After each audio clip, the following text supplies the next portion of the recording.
بسم اللہ الرحمن الرحیم الصلاۃ والسلام علیک یا سیدی یا رسول اللہ وعلی آلک و اصحابک یا نور اللہ اللہم صلی علی محمد وعلی محمد۔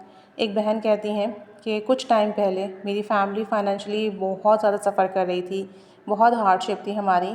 کہتی ہیں کہ ہم مقروض بھی تھے اور میرے شوہر کو کوئی نیا کام بھی نہیں مل رہا تھا، اور جو انہوں نے پرانا کام کیا تھا اس کے پیسے ان کے جو کلائنٹس تھے انہوں نے نہیں دیے تھے۔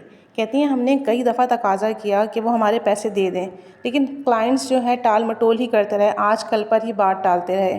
کہتی ہیں کہ ہم جتنا لوگوں سے تقاضا کر سکتے تھے ہم نے کیا، پھر آخر کار ہم چپ ہو گئے۔ ہمیں لگا کہ اب ہماری پیمنٹس نہیں ملیں گی۔ میرے شوہر کو نیا آرڈر، نیا کوئی پروجیکٹ مل بھی نہیں رہا تھا، اور رفتہ رفتہ کر کے ہمارے گھر میں جو سیونگس تھیں وہ بھی ختم ہو گئی۔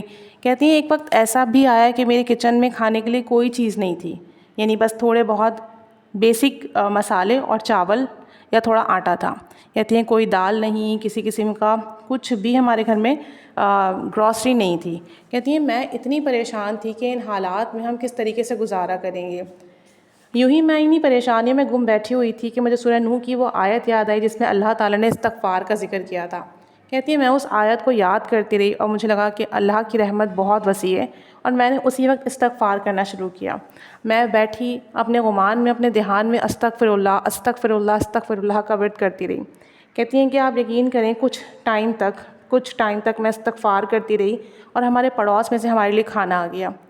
حالانکہ انہیں نہیں پتہ تھا کہ ہمارے گھر میں آج کھانے کے لیے کچھ بھی نہیں ہے، لیکن اللہ کی رحمت ایسی متوجہ ہوئی کہ اسی وقت ہمارے لیے کھانا آیا، اور بہترین کھانا آیا۔ شاید اگر ہم کچھ بناتے تو ایسا نہیں بنا سکتے تھے۔ تو کہتی ہے میں نے اللہ کا بہت زیادہ شکر ادا کیا، اور پھر میں نے استغفار کرنے کی روٹین بنا لی۔ روزانہ اپنی روٹین میں جو ذکر و اذکار اور اعمال تھے اس میں نے استغفار کو ایڈ کیا، اور دن میں جتنا ممکن ہوتا میں ہزاروں کی تعداد میں استغفر اللہ پڑھتی رہی، اور اللہ سے دعا کرتی رہی کہ ہمارا رزق کھول دے، ہماری رکاوٹ ختم فرما، بندش ختم فرما، مجھ پر رحمت کی نگاہ فرما۔ کہتے ہیں کہ انہی دنوں ہمارے ایک عزیز ہمارے گھر آئے، انہوں نے ہمارے گھر کے حالات دیکھے تو جاتے ہوئے مجھے کچھ رقم دے گئے۔ آپ یقین کریں یہ بہت ان ایکسپیکٹڈ تھا کہ وہ جاتے ہوئے مجھے کچھ پیسے دے جائیں، اور یہ سب استغفار کی برکت سے ہوا۔ کہتی ہیں پھر استغفار میں نے مزید اس میں اضافہ کیا، اور چلتے پھرتے اٹھتے بیٹھتے پڑھتی رہی۔ تعداد مجھے نہیں پتہ کیونکہ میں نے کاؤنٹر یا تسبیح پہ نہیں کیا۔ کہتی ہیں چند دن اور استغفار کیا تو اس کی برکت یہ ملی کہ ہمارے ایک پرانے کلائنٹ نے جنہیں اچھی خاصی رقم ادا کرنی تھی، وہ رقم انہوں نے ہماری لوٹا دی۔ آپ یقین کریں اس رقم کی تو ہم امید ہی ختم کر چکے تھے کہ وہ کبھی ہمیں واپس کریں گے، اور انہوں نے ہماری پوری رقم لوٹائی جو کہ اچھا خاصا اماؤنٹ تھا۔ کہتی ہیں میں اس وقت سجدہ شکر میں گر گئی۔ میں نے اللہ کا شکر ادا کیا کہ اس نے کس ذریعے سے ہماری مدد فرمائی، کہاں ہمارے پاس ایک روپیہ نہیں تھا، کہاں ہمارے پاس اچھی خاصی رقم آ گئی۔